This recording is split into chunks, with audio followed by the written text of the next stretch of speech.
जो next question है आप लोगों के, इसमें कुछ प्रोग्रामिंग वाले क्वेश्चंस भी हैं। बहुत इजी डिफ़िकल्ट तो नहीं है लेकिन इन क्वेश्चंस को भी आप लोग देख लें तो उसमें भी ऑप्शंस के थ्रू मतलब ये आ चुके हैं क्वेश्चन इस तरह के एमसीक्यू फॉर्म में। ठीक है, तो इसमें फर्स्ट क्वेश्चन है आपका, what will be the output of the following. ठीक है, नीचे एक कोड दिया हुआ है, इसका आउटपुट पूछ रहा है। यहाँ पर जो एक्स है उसमें 1 2 3 वैल्यू स्टोर्ड है। ठीक है, 123।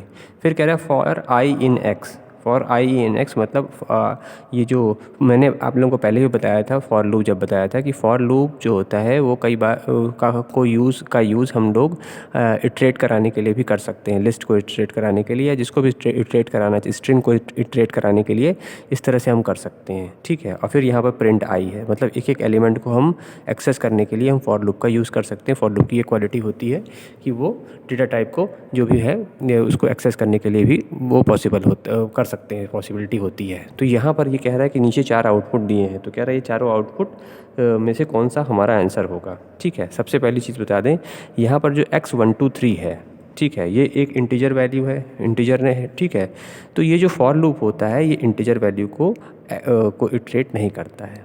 ठीक है, यहाँ पर हम लिख सकते हैं x is an integer value not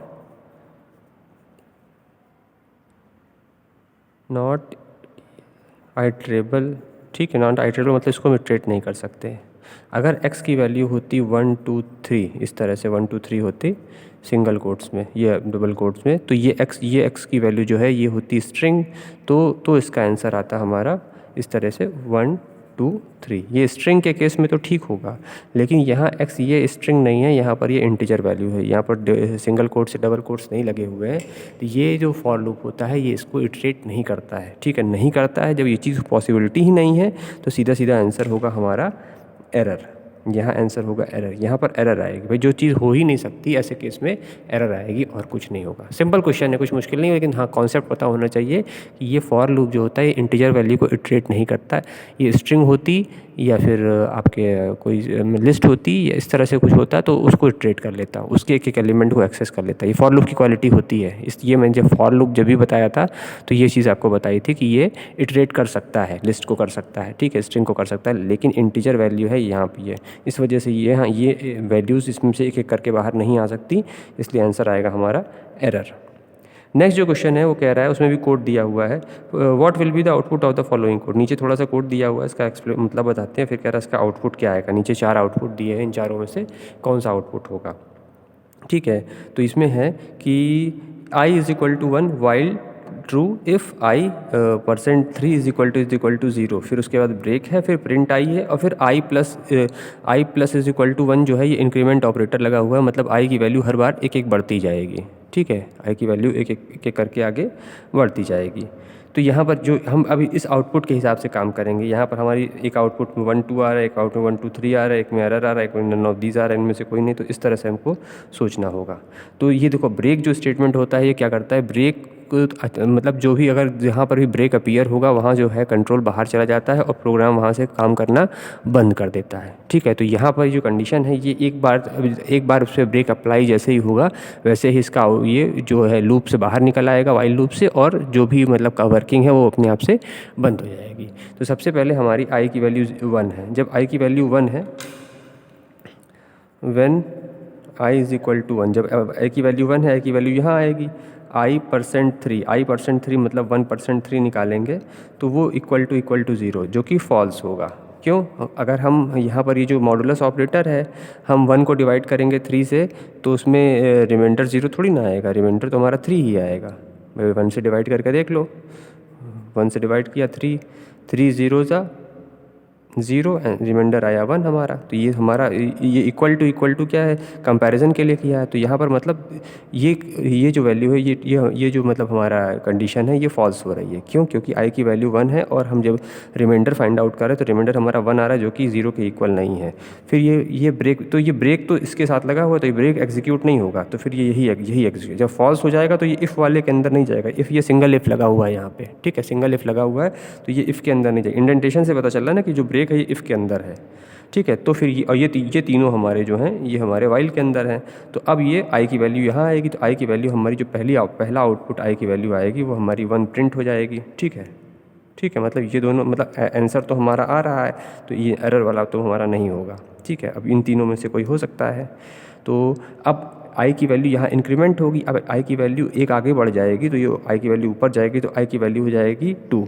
अब आई की वैल्यू 2 हो गई, जब आई की वैल्यू 2 बन गई तो फिर यहाँ पर 2 से करेंगे 3, तो 2 को जब हम डिवाइड करेंगे 3 से तो भी हमारा रिमाइंडर 0 नहीं आएगा, तो अभी भी फॉल्स होगी तो ये ब्रेक एग्जीक्यूट नहीं होगा, क्योंकि ये इफ़ के अंदर है। अभी हमारी कंडीशन फॉल्स हो रही, जब इफ़ की कंडीशन ट्रू होगी तभी ब्रेक एग्जीक्यूट होगा। तो यहाँ पर फिर नीचे आएगा, तो फिर यहाँ पर 2 प्रिंट कर देगा।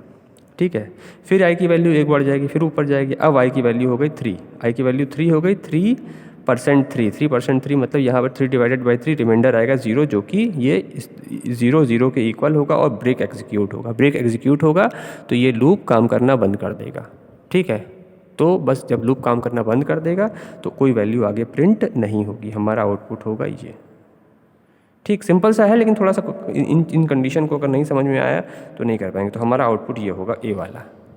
यहाँ पर जैसे ही ब्रेक लगा 3% हमने लगाया, वो ब्रेक लग गया, ब्रेक लगते ही वो जो है प्रोग्राम काम जो है लूप टर्मिनेट हो गया और ये काम करना बंद कर दिया इस प्रोग्राम ने। तो जो लास्ट जो आउटपुट में वैल्यूज़ बची बस वही प्रिंट होंगी और कहानी ख़त्म हो जाएगी।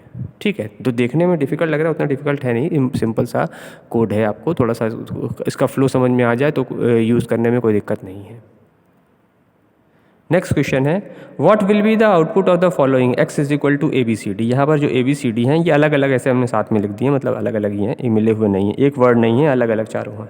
ठीक है, लेकिन ये जो ABCD हैं ये इंटीजर टाइप में डिफाइन है, क्योंकि सिंगल कोट्स लगा हुआ है। ठीक है, वैसे भी वो इंटीजर कहाँ, मतलब सॉरी इंटीजर कह रहे हैं, आपके स्ट्रिंग टाइप में डिफाइन है, गलत बोल दिया, इंटीजर कहाँ हो सकते हैं, स्ट्रिंग टाइप में डिफाइन है ABCD।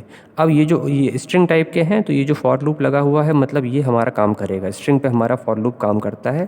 वैसे भी यहाँ फॉर लूप रेंज के साथ लगा हुआ है तो ये तो काम करेगा ही करेगा, अगर हम डायरेक्टली फॉर लूप लगाते तो भी काम कर जाता है।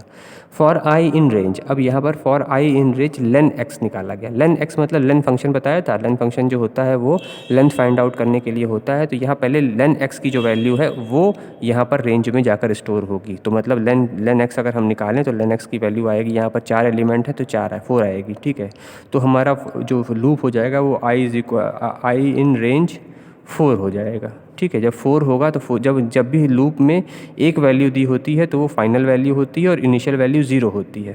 तो मतलब ये जो लूप है ये चलेगा हमारा 0 से लेकर हमारा 3 तक चलेगा। ठीक है, फाइनल वैल्यू से एक पीछे चलता है, तो जो 0 से लेकर 3 तक ये हमारे इसको प्रिंट कराएगा।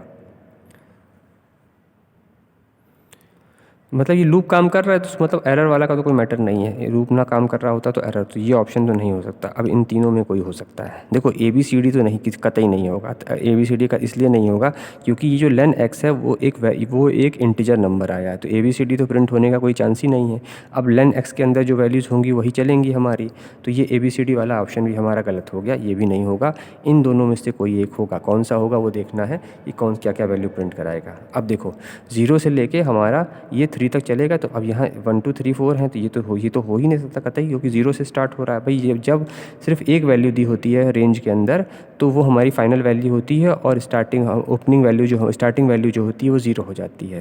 और ये 4 दिया हुआ तो 0 से 3 तक जाएगा, तो हमारा आंसर सिर्फ यही वाला होगा, सीधे 0 1 2 3।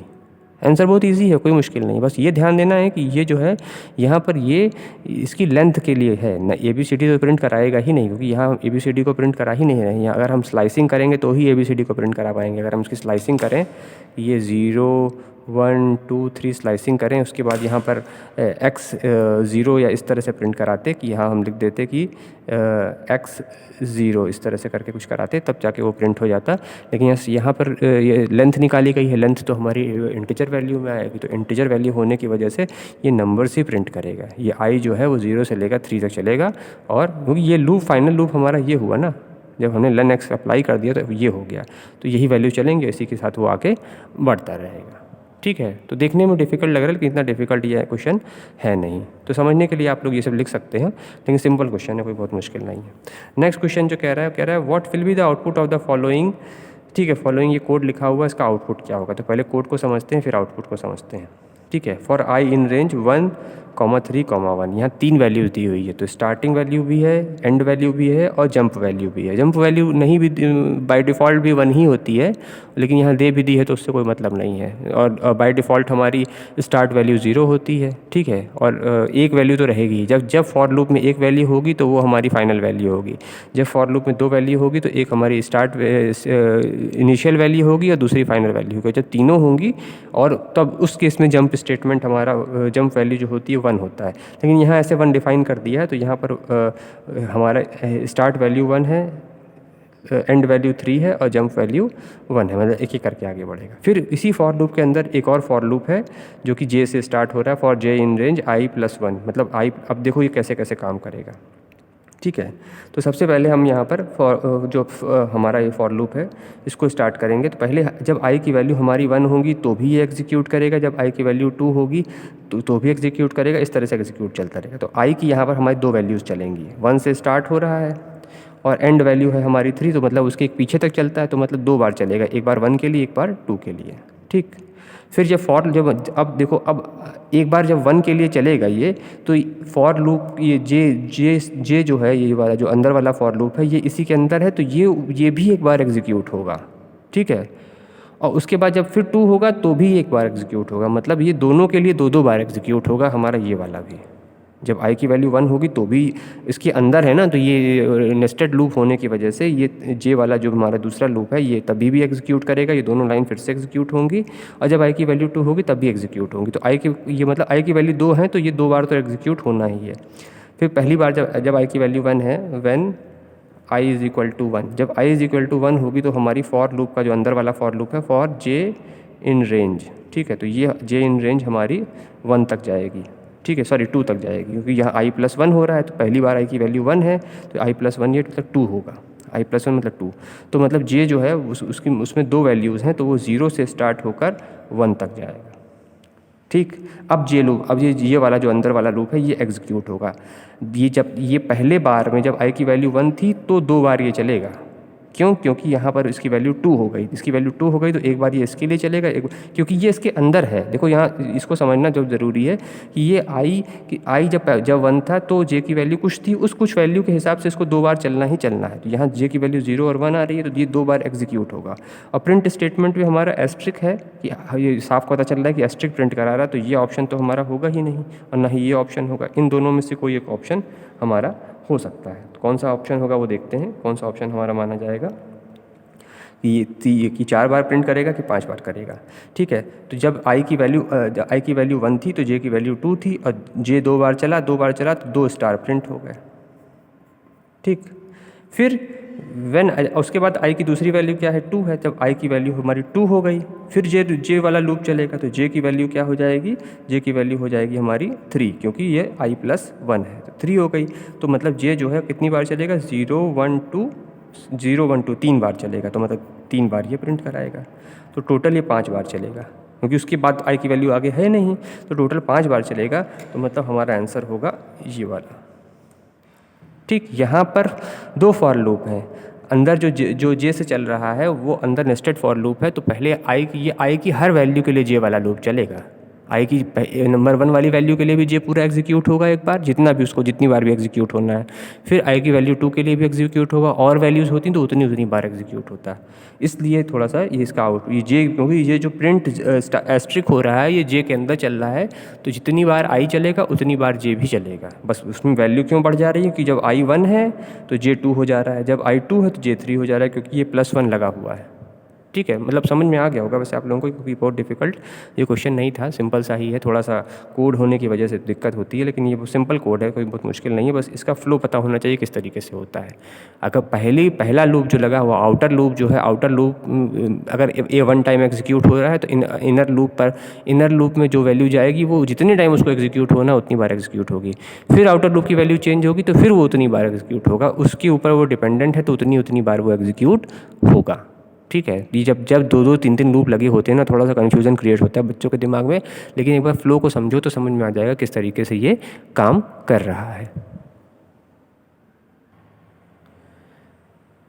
एक और क्वेश्चन है आपका, वो भी आपका आउटपुट पे ही डिपेंडेंट है कि यहाँ पर कुछ कोड दिया हुआ है, उस कोड के आउटपुट के अकॉर्डिंग हमको बनाना है। कह रहा है कि which line of the code will cause an error. कह रहा है इसमें कुछ लाइंस दी हुई हैं, ये लाइन बारी बारी से एग्जीक्यूट होंगी, उसमें से कोई किस में हमारे एरर आएगा। ये कन्फर्म है कि एरर आना है, लेकिन कौन सी लाइन में आएगा, लाइन 1 में आएगा, 2 में आएगा, 3, ये मतलब ये पूरा एक कोड है, ये तो पॉइंट्स में लिखा हुआ है, ये पूरा एक कोड है, ये नंबर, ये 1 2 3 लाइन्स लिखी हुई हैं। तो कह रहा है कौन सी लाइन में एरर आएगा।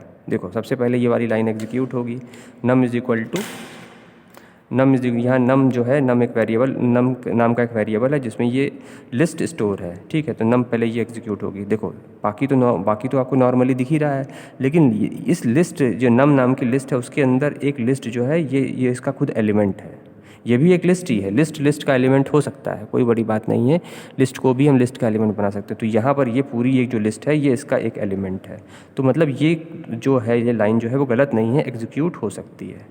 फिर प्रिंट नम 0 करेगा। जब हम नम 0 करेंगे तो उसकी इंडेक्सिंग कर लेते हैं, 0 1 2 3 4, ये इसके इंडेक्स है। नम 0 इंडेक्स मतलब 5, मतलब आउटपुट जो आएगा वो आएगा हमारा 5 प्रिंट हो जाएगा। मतलब ये वाली लाइन भी हमारी सही है।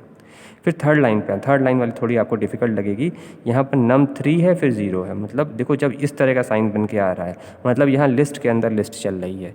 तो ये num 3 पे, पहले तो हम num 3 पे जाएंगे, तो 0 1 2 3 num 3 पे आए, num 3 पे ये लिस्ट है, लिस्ट के अंदर लिस्ट है, नेस्टेड लिस्ट है, ये num 3 पे लिस्ट है। इस लिस्ट का जो इंडेक्स है वो 0 है, तो यहाँ पर एक ही एलिमेंट है 0 है, तो मतलब ये भी एग्जीक्यूट होगी। तो एग्जीक्यूट होने पर यहाँ पर आ जाएगा 2, यहाँ पर 2 प्रिंट कर देगा, क्योंकि पहले ये एग्जीक्यूट होगा, वो उसी के साथ कनेक्टेड है। तो num 3 भी लिस्ट है, तो num 3 की लिस्ट, num 3 पे जो लिस्ट स्टोर्ड है उसका जो उसकी अगर हम क्या कहते हैं इंडेक्सिंग करें, तो उसके जो 0 इंडेक्स पे 2 नंबर है, तो ये 2 होगा। फिर आएगा, ये भी लाइन हमारी सही हुई, तो सीधे सीधे पता चल रहा कि चौथी लाइन ही गलत होगी। क्यों गलत होगी वो भी देख लें। यहाँ num 5 की बात कर रहा है, आपको कहीं इंडेक्स में 5 दिखाई दे रहा है? नहीं दिख रहा है, क्योंकि यहाँ तो 4 ही एलिमेंट है, मतलब हैं तो 5 एलिमेंट, लेकिन 0 से लेकर 4 तक ही इंडेक्सिंग होगी। पाँचवा इंडेक्स तो हमारे पास है ही नहीं। तो ये जो होगा वो है हमारा एरर, यहाँ पर एरर आएगी, क्योंकि यहाँ पाँचवें इंडेक्स तो हमारा इस लिस्ट में दिया ही, नम नाम की जो लिस्ट है इसमें पाँचवा इंडेक्स दिया ही नहीं हुआ है। तो हमारा जो करेक्ट आंसर होगा वो होगा ये, कि लाइन 4 में एरर आएगा हमारा, बाकी का कोड तो एज इट इज़ एग्जीक्यूट हो रहा है।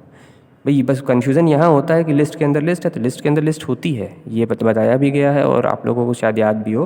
तो लिस्ट ये एक लिस्ट है नम नाम की, उसके अंदर उसका जो तीसरा एलिमेंट, चौथा एलिमेंट है, वो भी एक लिस्ट है। तो ये ऐसा पॉसिबल है, ऐसा हो सकता है, इसलिए यहाँ पर लिस्ट के अंदर लिस्ट है।